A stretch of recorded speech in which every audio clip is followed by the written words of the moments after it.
बिस्मिल्लाहिर्रहमानिर्रहीम। अस्सलामु अलैकुम स्टूडेंट्स, उम्मीद करता हूँ सब खैरियत से होंगे। अच्छा बेटा, लास्ट वाले लेक्चर में हमने क्वेश्चन नंबर 3 तक सॉल्व कर लिया था। आज हम क्वेश्चन नंबर 4 से स्टार्ट करेंगे। क्वेश्चन नंबर 4 के अंदर क्वेश्चन हमारे पास आया हुआ है जी, इवेल्यूएट द मेन स्टेप, कि आप आइडेंटिफाई करें, बताएं कि जो मेन स्टेप है इन्वॉल्व इन रिस्क असेसमेंट, जो कि रिस्क असेसमेंट में शामिल हों, एंड मैनेजमेंट, और मैनेजमेंट में शामिल हों, एंड असेस देयर इम्पोर्टेंस, और इसकी अहमियत इन आ सॉफ्टवेयर प्रोजेक्ट, सॉफ्टवेयर प्रोजेक्ट में क्या है। मतलब वो ये कह रहा है कि रिस्क असेसमेंट एंड मैनेजमेंट के मेन स्टेप क्या हैं और सॉफ्टवेयर प्रोजेक्ट में इनकी इम्पोर्टेंस क्या है। तो स्टूडेंट, सबसे पहले हम समझते हैं कि जो रिस्क क्या होता है। सॉफ्टवेयर डेवलपमेंट में रिस्क किसी भी ऐसी सिचुएशन को कहते हैं जो प्रोजेक्ट के लिए प्रॉब्लम पैदा कर सकती है। ठीक है ना, हमने पढ़ा था कि रिस्क से मुराद क्या, खतरा। इसका मतलब है कि सॉफ्टवेयर के अंदर जो हमारे सॉफ्टवेयर को नुकसान पहुंचाए वो हमारे लिए क्या है, रिस्क है। यानी कि कोई ऐसी चीज़ जो प्रोजेक्ट को डिले कर दे, या बजट को इंक्रीज कर दे, या प्रोजेक्ट की क्वालिटी को इफेक्ट करे। इसीलिए सक्सेसफुल सॉफ्टवेयर कंपनी सिर्फ सॉफ्टवेयर नहीं बनाते, बल्कि पॉसिबल रिस्क को पहले से आइडेंटिफाई करते हैं। रिस्क असेसमेंट और मैनेजमेंट के 4 मेन स्टेप होते हैं। पहला स्टेप लिखा होगा जी, आइडेंटिफाई रिस्क। सिंपल है, जब तक आपको खतरे का पता ही नहीं है क्या आप उसका सोल्यूशन निकाल सकते हैं, कभी भी नहीं निकाल सकते। तो सबसे पहले हमारे पास क्या आता है, आइडेंटिफाई रिस्क। मतलब आपने आइडेंटिफाई करना होता है रिस्क को। इस स्टेप में टीम उन तमाम पॉसिबल रिस्क की लिस्ट बनाती है जो फ्यूचर में प्रॉब्लम पैदा कर सकते हैं। ये टेक्निकल रिस्क भी हो सकता है, ऑपरेशनल रिस्क भी हो सकता है, और एक्सटर्नल रिस्क भी हो सकता है। हमने पढ़ा था कि इसकी 3 टाइप होती है। ठीक है, मतलब list all potential risk, technical, operational and external. Second हमारे पास आता है कि एनालाइज रिस्क। इस स्टेप में टीम इवेल्युएट करती है कि रिस्क के अकर होने के चांसेस कितने हैं। इवेल्युएट द लाइक्लीहुड, मतलब chances of each risk, her risk के अकरिंग, सामने आने के, एंड इट्स पोटेंशियल, और उसका क्या पोटेंशियल है, मतलब कितना असर करता है, इम्पैक्ट असर करता है ऑन द प्रोजेक्ट, हमारे प्रोजेक्ट के। तो दूसरे नंबर में हमारे पास आता है एनालाइज रिस्क। तीसरे पॉइंट पर, तीसरे नंबर पर हमारे पास आता है कि डेवलप माइटिगेशन स्ट्रेटजीज।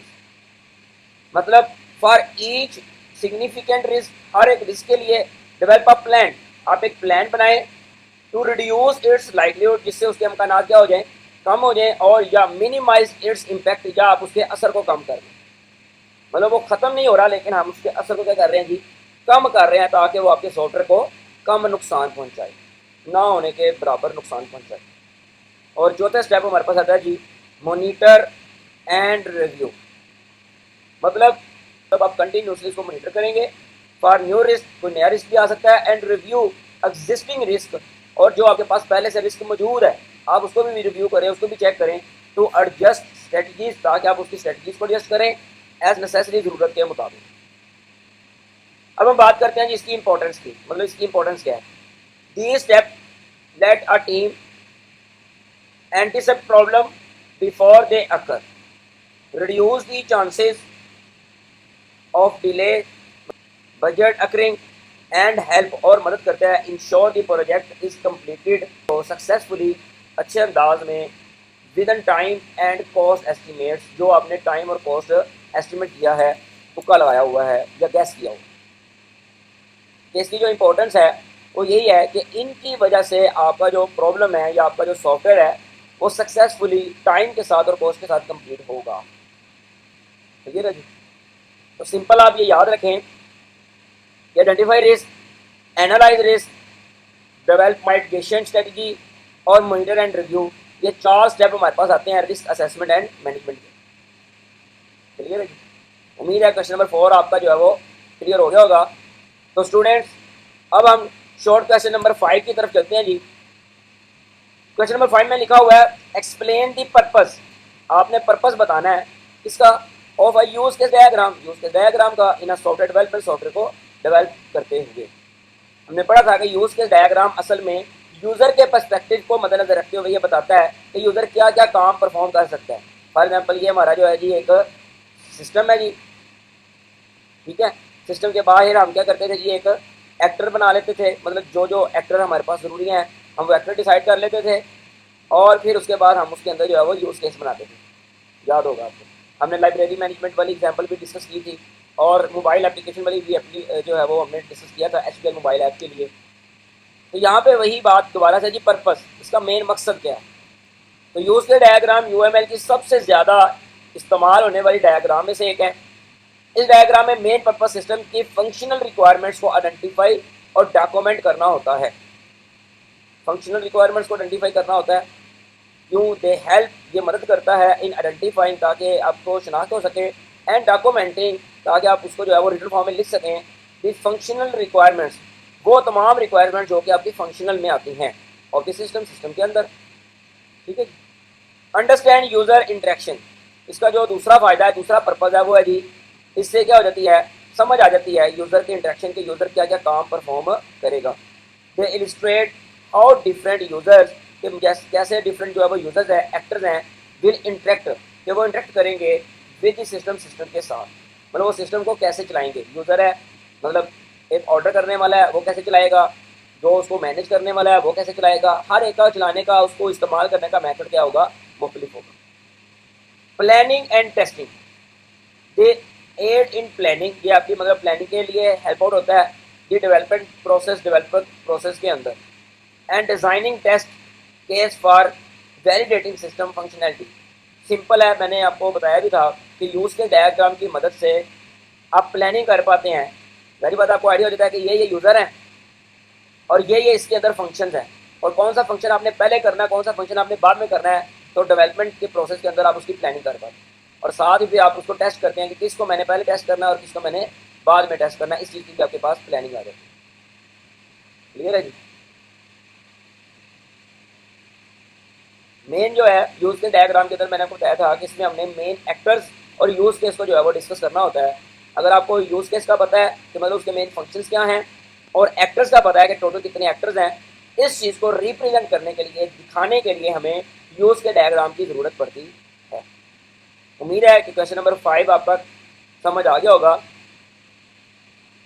तो स्टूडेंट्स एग्जाम के लिए आप याद रखें कि अगर कुछ भी याद नहीं रहता तो मेन इसका जो फंक्शन है, पर्पज़ है, वो आपका यही रहेगा कि ये they help identify document the functional requirements. ये आइडेंटिफाई करता है किसके लिए जी, हमारी जो फंक्शनल रिक्वायरमेंट्स हमने पढ़ी थी ना, फंक्शनल और नॉन फंक्शनल रिक्वायरमेंट्स, कल भी हमने पढ़ा था, उन दोनों के दरमियान डिफरेंस भी किया था। तो ये जस्ट हमारे फंक्शनल रिक्वायरमेंट्स को ही आइडेंटिफाई करने के लिए इस्तेमाल की जाती है। तो स्टूडेंट्स अब हम आते हैं जी क्वेश्चन नंबर 6 की तरफ। क्वेश्चन नंबर 6 में लिखा हुआ है कंपेयर, मतलब मुवाजना करें, and contrast a sequence diagram with an activity diagram, मतलब सीक्वेंस डायग्राम और एक्टिविटी डायग्राम का आपस में आपने मुवाजना करना है, हाईलाइट करना है दी की डिफरेंस, और इनके दरमियान क्या मेन डिफरेंस है, इस चीज़ को आपने जो है वो हाईलाइट करना है। सादा लफ्ज़ों में जी सीक्वेंस डायग्राम और एक्टिविटी डायग्राम में मेन क्या डिफरेंस है वो आपने बताना है। तो स्टूडेंट ये बहुत इंपॉर्टेंट क्वेश्चन है क्योंकि हमेशा डिफरेंस वाले जो क्वेश्चन हैं वो अक्सर पूछे जाते हैं। सबसे पहले आते हैं जी सीक्वेंस डायग्राम को समझते हैं कि सीक्वेंस डायग्राम है क्या। सीक्वेंस डायग्राम शो दिखाता है how objects in a system interact, कि जो एक ऑब्जेक्ट के साथ सिस्टम कैसे इंटरेक्ट करेगा, बातचीत करेगा विद ईच अदर, एक दूसरे के साथ, इन अ पार्टिकुलर सीक्वेंस, एक मखसूस सीक्वेंस में, ओवर टाइम को मद्देनजर रखते हुए। इट रिप्रेजेंट, ये बयान करता है द फ्लो ऑफ मैसेजेस, ये हमारे मैसेजेस के फ्लो को बयान करता है बिटवीन ऑब्जेक्ट्स, जितने भी हमारे ऑब्जेक्ट्स हैं। ऑब्जेक्ट से मुराद क्या है, जस्ट लाइक एक हमारा सिस्टम है, उसके अंदर हमें लॉगिन भी करना है, ठीक है, उसमें हमने जो है वो फंड ट्रांसफ़र भी करना है। तो ये सारी जितने भी उसके अंदर चीज़ें फंक्शन हिस्सा ले रहे हैं वो सारे के सारे हमारे क्या हैं जी, ऑब्जेक्ट्स हैं। जैसे हमने पढ़ा था कि हम उसको ओपन करते हैं, जो आइटम हमने पुट करनी है, खिलौने वाला टॉय वाला जो है हमारा बॉक्स है उसके अंदर हम टॉय रखेंगे, बुक्स वाला बॉक्स है तो उसके अंदर बुक्स रख देंगे, तो फिर उसके बाद हम जो है इसको क्या कर देंगे जी, क्लोज कर देंगे। तो ये पूरा जो हमारे पास सिनेरियो होता है वो हम किस में कर रहे होते हैं जी, सीक्वेंस डायग्राम के अंदर। एक्टिविटी डायग्राम असल में क्या है जी, एक्टिविटी डायग्राम इलस्ट्रेट ये हमें बताता है कि फ्लो ऑफ एक्टिविटीज़, ये हमारी एक्टिविटी का फ्लो बताता है, मतलब मेन जो कह लें कि पूरी स्टोरी को बयान करता है कि कहाँ से स्टार्ट होगा और कहाँ तक जाएगा, कहाँ पे एंड होगा। असल में ये बताता है कि स्टेप्स इन अ प्रोसेस के अंदर कौन कौन से स्टेप हैं और किस स्टेप को अपने पहले करना है, किसको बाद में करना है। And is useful for modelling the logic complex operation, ये असल में कम्प्लेक्स ऑपरेशन के लॉजिक को बयान करने के लिए भी इसको हम इस्तेमाल करते हैं, इंक्लूडिंग डिसीजन, क्योंकि इसके अंदर हमने डिसीजन भी करते हैं। जैसे हमने एग्जांपल पढ़ी थी कि आपने ऑर्डर प्लेस किया, आपने एक ऑर्डर किया, फूड को प्रिपेयर करेगा, अगर फूड प्रिपेयर हो जाएगी तो वो उसको डिलीवर करेगा, अदरवाइज उसको अगेन जो है वो फूड को प्रिपेयर करेगा। इनके दरमियान जो मेन डिफरेंस है वो आप ये लिख सकते हैं जी, sequence diagram focuses on object interaction, ये ऑब्जेक्ट के इंटरेक्शन के ऊपर फोकस करता है, and message flow over time, और जो मैसेज का फ्लो है टाइम के लिहाज से इसके ऊपर फोकस करता है। वाइल लेकिन activity diagram focuses on the flow of activities, ये उसकी एक्टिविटी के फ्लो को बयान करता है, या स्टेप की बात कर लें, and decision making logic in the process, और प्रोसेस के अंदर जितने भी हमारे पास डिसीजन मेकिंग लॉजिक है उनको भी बयान करता है। उम्मीद है आपको क्लियर हो गया होगा कि सीक्वेंस डायग्राम और एक्टिविटी डायग्राम में क्या डिफरेंस है, क्या फ़र्क है, वो भी हमने डिस्कस कर लिया, और वो होते क्या हैं उनको भी डिस्कस कर लिया। तो चलते हैं जी हम लोग लास्ट क्वेश्चन की तरफ, क्वेश्चन नंबर 7।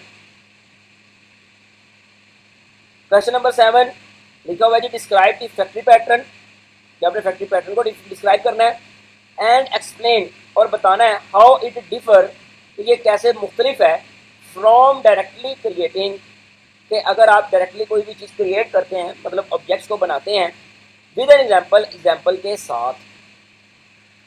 तो स्टूडेंट्स लिखा हुआ है कि फैक्ट्री पैटर्न असल में क्या है जी, इस डिज़ाइन पैटर्न, ये डिज़ाइन पैटर्न की एक टाइप है, दैट वर्क्स, जिसके अंदर काम किया जाता है, लाइक अ स्पेशल वर्कशॉप, इसी तरह के जैसे आपने एक वर्कशॉप बनाई हो, that now how to create different products, क्या आपको पता है कि आप किस तरह के जो आप डिफरेंट प्रोडक्ट्स बना सकते हैं। मतलब अगर आपके पास एक शॉप है तो उसके ऊपर मुख्तलिफ जो है वो चीज़ें आपके पास पड़ी हुई हैं, तो हर चीज़ को आप जो है वो बेचते हैं। एक ग्राहक आया, कस्टमर आया, उसने आगे कहा जी मुझे जो है वो चीनी दे दें, तो आपने चीनी दे दी। एक कस्टमर आया जी, उसने आगे कहा जी मुझे आटा दे दें, तो आपने उसको आटा दे दिया। लेकिन यू डू नॉट नीड, आपने ये नहीं जाना टू वरी उसके बारे में, अबाउट डिटेल, उसकी डिटेल क्या है, मतलब how these product are made, कि चीनी जो है वो बनी कैसे है, आटा जो है वो बना कैसे है, आपने इस चीज़ के बारे में जाना नहीं है, आपने उसको जो है वो डिटेल से डिस्कस नहीं किया। Instead you just tell the factory, मतलब ग्राहक आया, उसने जस्ट आपको बताया व्हाट यू नीड, कि उसको क्या चाहिए, and gives you the finish product, और जो आपके पास प्रोडक्ट पड़ा हुआ था वो आपने उसको निकाल कर दे दी। हाउ इट डिफर, ये कैसे मुख्तलिफ है, फ्रॉम डायरेक्टली क्रिएटेड ऑब्जेक्ट, कि अगर आप डायरेक्ट जो है वो ऑब्जेक्ट को क्रिएट करते हैं।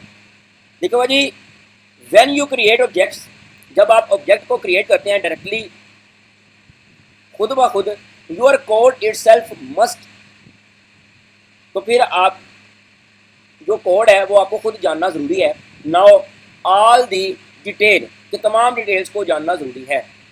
And how to build that object, और वो ऑब्जेक्ट कैसे बिल्ड किया है इस चीज़ का आपको पता होना ज़रूरी है। मतलब विच क्लास टू यूज़, कि हमने कौन सी क्लास को इस्तेमाल किया है, बट वैल्यू, उसकी वैल्यू क्या सेट किया है, तमाम चीज़ों को आपको डिस्कस करना ज़रूरी है। विच मेक्स, जो कि बनाता है, दी कोड मोर कम्प्लेक्स, आपके कोड को मज़ीद पेचीदा मुश्किल, and harder to change later, और अगर आपने बाद में उसको चेंज करना है तो वो आपके लिए मुश्किल क्रिएट करेगा। विद दी फैक्ट्री पैटर्न, लेकिन अगर हम फैक्ट्री पैटर्न को यूज़ करते हैं, this object creation logic is moved in to a separate factory, मतलब आप पहले से एक जो है वो ऑब्जेक्ट्स बनाकर रख लेते हैं, आपको हर ऑब्जेक्ट को डिटेल से जानने की ज़रूरत नहीं है। The rest your program simply ask the factory, आप सिंपल जो है वो फैक्ट्री को कहते हैं फॉर व्हाट इट नीड, को आपको क्या ज़रूरत है, विदाउट नाउ, ये जाने बगैर, या हैंडल किए बगैर, द क्रिएशन डिटेल इटसेल्फ, खुद ब खुद उसकी जो क्रिएशन है उसको डिटेल को जानने के बगैर आपको पता चल जाता है। तो यहाँ पे इमेजिन में लिखा हुआ है, imagine a car manufacturing system, कि आपके पास एक कार मैन्युफैक्चरिंग सिस्टम है, writing separate code every time to build a sedan और एन सेवी SUV, या क्या लेके करोला है, ऑब्जेक्ट फ्रॉम स्क्रैच, आपको ऑब्जेक्ट जो है वो स्क्रैच से लिखने पड़ेंगे। उसका आसान हल क्या है जी, आप पहले से बना कर रख लेते हैं। You tell a car factory, आपने जस्ट कार फैक्ट्री को कहना है what type of car you need, कि आपको किस तरह की कार चाहिए। The factory handle all the internal step and gives you finished car object, और उसके अंदर कौन कौन से जो है वो स्टेप शामिल हैं आपको उनको जानने की ज़रूरत नहीं पड़ती, आपको बल्कि कार जो है बनी बनाई मिल जाती है। तो ये था जी हमारे पास कि फैक्ट्री पैटर्न क्या होता है और ये क्यों डिफरेंट है डायरेक्टली क्रिएशन के, और हमने साथ एग्जांपल को भी डिस्कस कर लिया। तो बेटा इसके साथ हमारा आज का लेक्चर कंप्लीट होता है। अगर कोई भी क्वेश्चन, कोई भी लाइन आपको समझ ना आई हो तो आप दोबारा से डिस्कस कर लीजिएगा। आज के लिए इतना ही काफ़ी है जी, मिलते हैं जी नेक्स्ट लेक्चर में, तब तक के लिए अल्लाह हाफिज़।